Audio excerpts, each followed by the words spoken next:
Informer from below, welcome to lovely Las Vegas for Coast to Coast Hoops with myself, Greg Hoops Peterson, now part of the VSiN Family Podcast. We've got an excellent podcast for you as we're going to be joined in a few minutes by one of our good friends in Rob Donaldson, who does such great work with the show/podcast, Rob's Best Bets, and we're going to be chatting with him about something that I absolutely love to do, taking a look at the teams that are a little bit more fade material coming into the year, because we always talk about these teams that we're bullish on, we talk about all the great moves. Let's talk a little bit more about the negative here today. Let's talk about some of these teams that might be worth betting against, some of these teams that you want to have caution with when you're trying to be able to trust them. And I do think that there's always a lot of opportunity with this, because there's always teams that you're jonesing to be able to bet, what have you, and you can make just as much money, if not more, with a good fade. So we're going to be chatting about that with Rob Donaldson today, who he's joining me a lot here in the offseason, so sharp with regards to taking a look at this great game of college basketball. If you do have a question, comment, segment idea, what have you, for this podcast,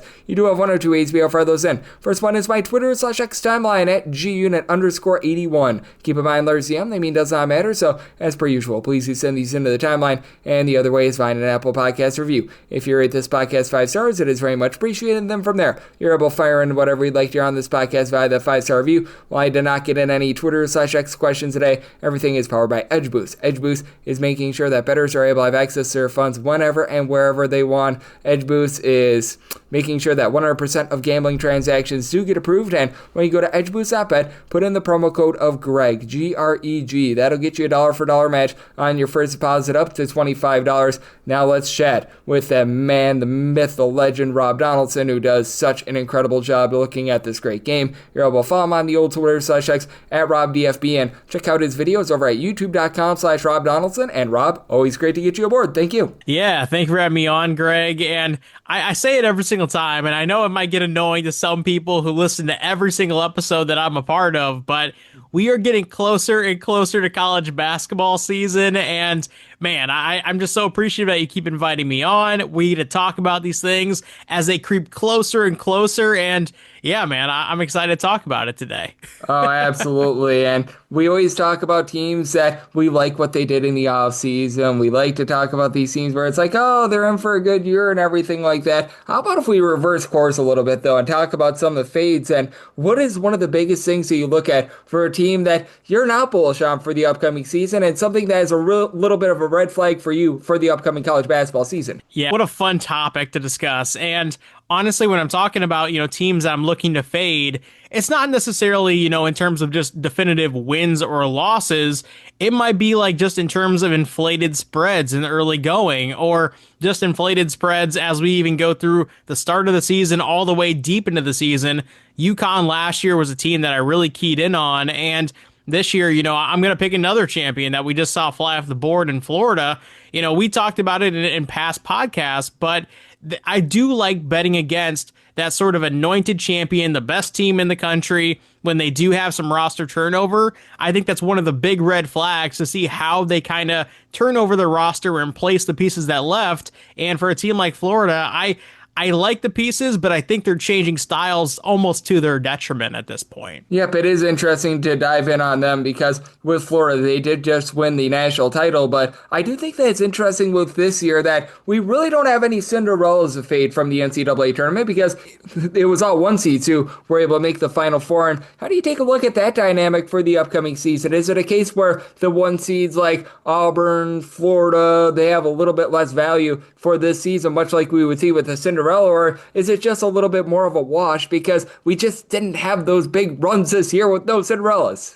Yeah, and I think it's actually going to be playing to our benefit as bettors and fans of mid-major and low-major basketball when we see a 38.5 point spread with a high major basketball team in the early goings taking on, say like a Furman or taking on, a team like a North Alabama, for example. Just kind of throwing out a couple teams that I really like heading into the next season from mid-major basketball. And when you look at that dynamic from the betting side, again, do I think that Furman is going to have a chance, or whoever ends up on Florida's schedule from that mid-major rank to really just go in there and knock them off, especially if it's a road game, in Gainesville? maybe not. But if it's a spread of, say, 27.5, 30.5, because people are looking at what the results were from round one of the NCAA tournament this past season and just the overall dominance that Florida put on display through all out last year, I think that's where the really good betting value kind of comes inherently in betting against those types of teams. I absolutely love it. And I do think that that is such a good way of being able to look at things, as Rob Donaldson, who does such great work with the show/podcast, Rob's Best Bets, is joining me right here on Coast to Coast Hoops. And how much do you want to take a look at past success, though, when it comes to teams that they actually do cover those big spreads? Like a team like Houston is one that really comes to mind. Houston has always been one of those teams that in the non-conference, even though they play so slowly, they're one of the slowest teams in terms of total possessions per game. They absolutely obliterate these lesser teams. They cover those 30-point spreads. Iowa State is another one of those teams as well, and those are teams I think are very interesting. Yeah, and when you are looking at the mid-majors that have sort of had that Cinderella billing over the years from the outset, not just in the NCAA tournament like a UMBC making a run, but like a team like a Sanford or a team like a Furman or McNeese State from this past year that had an inherent hype coming into the year of a potential team that could upset, those high major opponents. All of those teams are kind of the running gun and type of, hey, they're going to go out there and be able to compete from a scoring standpoint.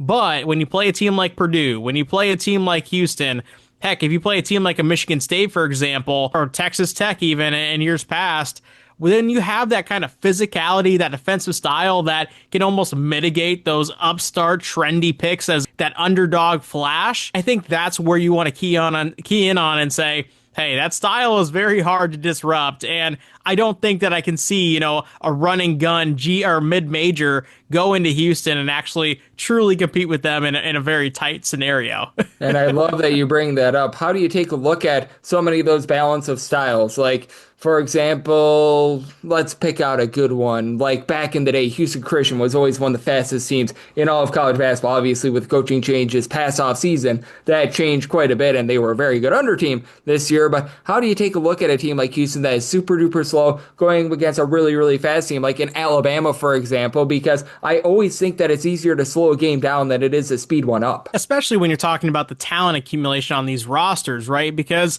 all of these players, for the most part, went through the AAU circuit where the rules are sort of lessened. There's not as many fouls being called. Jump shots are almost like encouraged because you want to work on your finesse game, and that's the way that the game is trending, offense. And so when you do have some of these sort of, styles poke out, I think about like North Texas under McCasland, where they just slowed it down to a crawl, or Eastern Kentucky and, going back before Darren Horn. I think of those teams, or Press Virginia with Bobby Huggins. I think there's a lot of different teams and different styles you can point to that can really disrupt what a team is going through the motions of. And that offensive style of ball is easily the one that you point to where it's hard to replicate it unless you really dedicate yourself to it. And some of these teams that do, man, you have the ultimate kind of wrench in your pocket to go out there and get some wins just inherently based on that. Yep, absolutely. And I absolutely love when teams are able to do that. And I always take a look at these teams that are really good at generating turnovers as well. Like a Merrimack, for example. They're going to get absolutely killed on the glass. We all know that. But if they're able to generate turnovers, I think that they always are a pesky team. And how do you take a look at those bunches? Because with a team like Merrimack, I also do think that there's volatility. Whereas if they don't generate those turnovers, they are pretty much left for dead. They have no chance whatsoever of being able to hold in the game. But if that style works, they have a chance to be able to pull off some sort of an outright win like Stephen F. Austin did many years ago against Duke. Yeah, and what you just outlined is why a lot of people ended up fading a Virginia team under Tony Bennett multiple times in the NCAA tournament. And that one year where they had Kyle Guy go on a scoring stretch, emphasis on scoring, they finally actually got over the hump and were able to make a championship run and win the whole thing. I think that's what you ultimately look at. And Tennessee, for example, over the past couple years, I think emerged out of that just defensive heavy style to a team that had a scoring element to them. And when you can find the margins with those types of teams, I think you're really finding, the good benefit in terms of the betting side. Now, usually we're not seeing a defensive team elevate offensively in the middle of a 10-year. It's almost like the opposite, where a really heavily offensive-centric team has a little bit of a change of balance and becomes a little bit more defensive. And For example, Florida last year, they were running up the point totals in terms of pushing the pace, getting a lot of possessions, getting a lot of shots. And yes, their defensive numbers weren't great because the other team could unload at that similar clip for the pace of play. But Florida, on a possession by possession basis, had guys to get stops. And ultimately, that's why they actually ended up winning the national title last season. No question about it, and I do think that it is so fascinating to be taking a look at just these teams in general that do play that interesting style, and I'm so glad that you outlined Virginia there as well. I remember that great run, and it was a little bit of a fairy tale run. I don't know quite how they were able to win that national championship, but I had them winning the national championship that year, so I was very happy about it. As Rob Donaldson, who does such great work with the show/podcast, Rob's Best Bets, is going to be right here on Coast to Coast Hoops, and we've talked a lot about the favorites that we want to be fading towards the beginning part of the season. How about if we reverse it on the flip side? I'll open up with Rob and talk about some of these underdogs that might be catching a lot of points that might not be giving you the value that you deserve. And even though you think that the point spread is so high that you're going to be able to cover it very easily, they might not be able to. That's going to be coming up on the flip side right here on Coast to Coast Hoops with myself, Greg Peters, and now a part of the Beast and Family Podcast.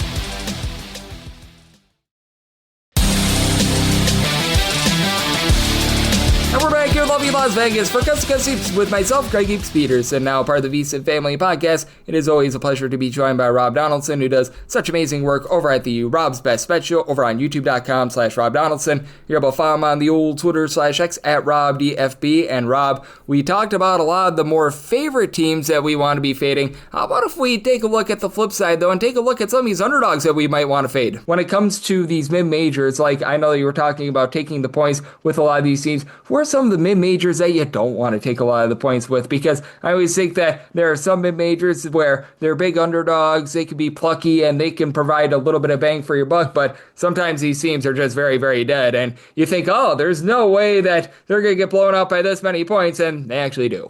I mean, the easy one, and this must be a fan favorite for you just to talk about in general, but Mississippi Valley State. I know that you've seen their Twitter rabid fan base in person before, but that's one of those teams that defies all logic in terms of being non-competitive. And, every single year, too, there are teams, say, like State or a Mercyhurst that just came up from Division 2.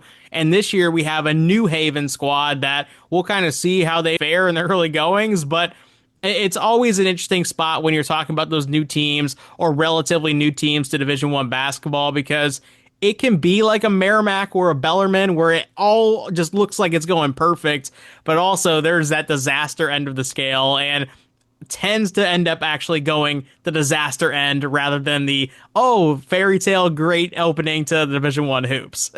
Oh, yes, absolutely. And I do think that is so interesting to be taking a look at these teams that they come up from the non-D1 ranks. That some of them have been very good, like Bellarmine a few years ago. I know that they toilet bowled last year, but last few years they were a pretty rock solid team. Even Queens NC has been a team that has been able to do a nice job as well, but some of these teams, it just has not been so great for them as well. And I always think that that's interesting to take a look at. And then is there just some teams in general that are very much teams that you just don't want to back, even though they might be like shorter underdogs as well? Because I always think that that's interesting to take a look at these teams that they get a little bit overvalued. They're like 4 to 5 point underdogs and they never ever seem to come through. And I think that those might be some of the most frustrating teams in all of college basketball. Yeah, and the first one that immediately comes to mind is Chris Jans and Mississippi State. And I really wanted to believe in them last year in multiple different spots. I remember Alabama, there was a heartbreaking loss. I think there was a number of different games where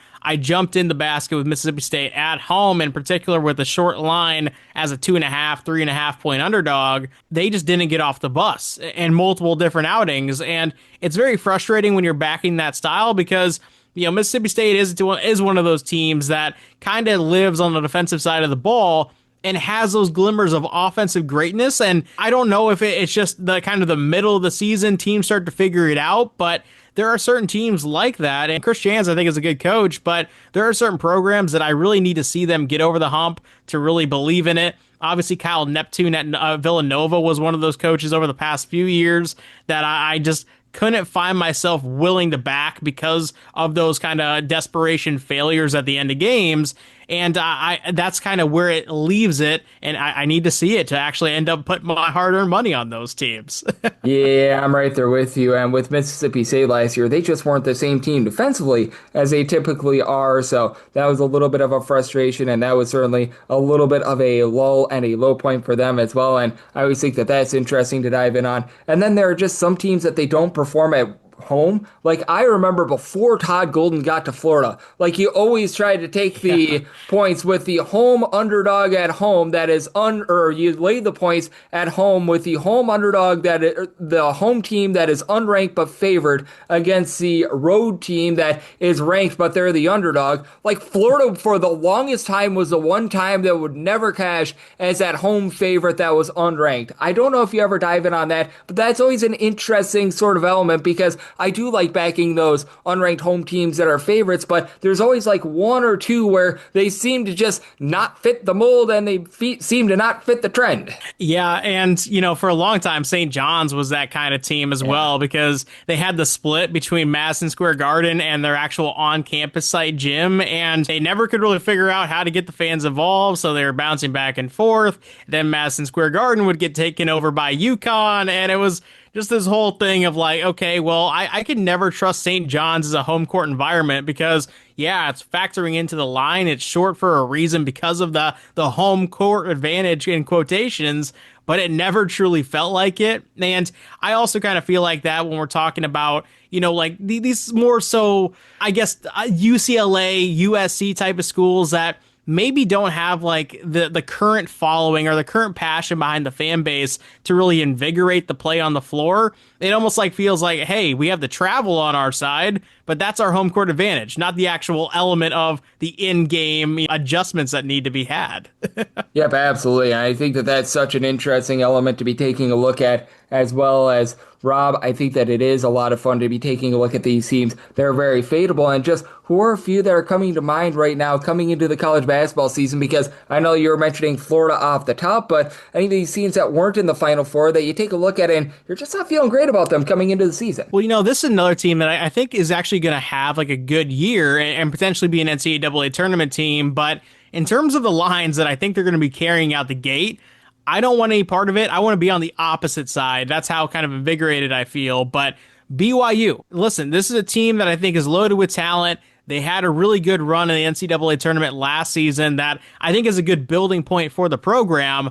But sometimes we anoint teams far too fast before the results actually even show up in the fold. And BYU, I get it. They are bringing in the number one true freshman in the country. They're bringing over transfer portal talent. They're building again off a great year last year and retaining some pieces. But the fact that we're just kind of banking on all these talented players and all these my ball first kind of guys just to gel and be better than the cohesive unit that they had last year. I'm just saying, count your blessings, because we've seen this a number of different times. Kansas is a great example where just because you stackpile, a number of really talented guys, it doesn't just immediately translate to success, especially when you're kind of being billed as a unanimous kind of sort of top 6, top 7 team in the country.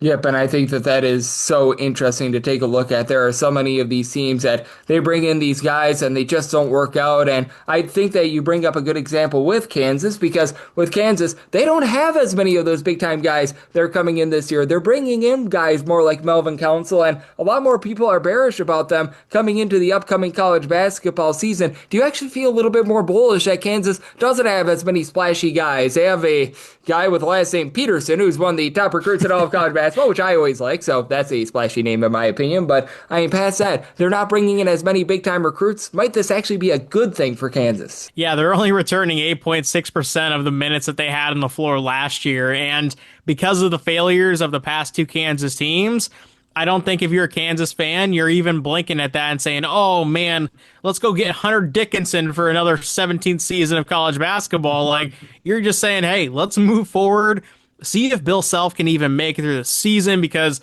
obviously there's health concerns. Obviously there's been a lack of success that may be just driving him out of the sport. Who knows? We've kind of seen that with a number of different coaches over the past couple seasons here. And I think Kansas, if we're talking about a clean slate here, this is actually where I do want to back Bill Self, because everybody kind of seems checked out on him. this is still a great coach, obviously one of the probably the best coach in Big 12 basketball history. And I do feel like if there's a team that can really rise up with low expectations, it is a team like Kansas, and I'm willing to back that in the early goings if the lines are actually kind of reflecting that there. Yep, and I think that they're going to be such an interesting team for this upcoming season. And Rob, you do such an incredible job taking a look at this amazing game of college basketball. I know that you're doing all that you can to get set for what I think is going to be one of the best seasons in all of basketball ever. And I know that you also do a great job on the baseball front. So let the good people at home know what's on tap for you and how people are able to follow along on social media and other platforms. Well, hey, Greg, it's always a blast talking ball with you, my man. And, for those who want to follow my college basketball bets or my Major League Baseball bets while that's in season, Twitter/X at RobDFB, and also on my YouTube channel, Rob Donaldson. But as always, Greg, I appreciate having me on, man. Absolutely. Rob does an incredible job taking a look at this great game of college basketball. And every single time he joins me, he lends such great insight. So big thanks to Rob for joining me on Coast to Coast Hoops, now part of the VSiN Family Podcast. And if you do like what you're hearing from this fine podcast, Coast to Coast Hoops, you're able to subscribe wherever you get your podcasts, Apple Podcasts, Google Play, Spotify, Stitcher, and TuneIn. If you have a question, comment, segment idea, what have you for this podcast, you do have one of two ways to fire those in. First one is my Twitter/X timeline at @GUnit_81. Keep in mind, letters CM, they mean does not matter. So as per usual, please do send these into the timeline. And the other way is find an Apple Podcast review. If you rate this podcast 5 stars, it is very much appreciated. From there, you're able to fire in whatever you'd like to hear on this podcast via that 5-star review. And I am with you guys every single day on this podcast, regular season and off season. We went over 2,100 days without a missed podcast. So we are money in the bank there, just like we're hoping to be money in the bank for what is going to be the greatest college basketball season of all time coming up this season. So appreciate you joining me today, and I'll be back with you once again tomorrow. Thank you.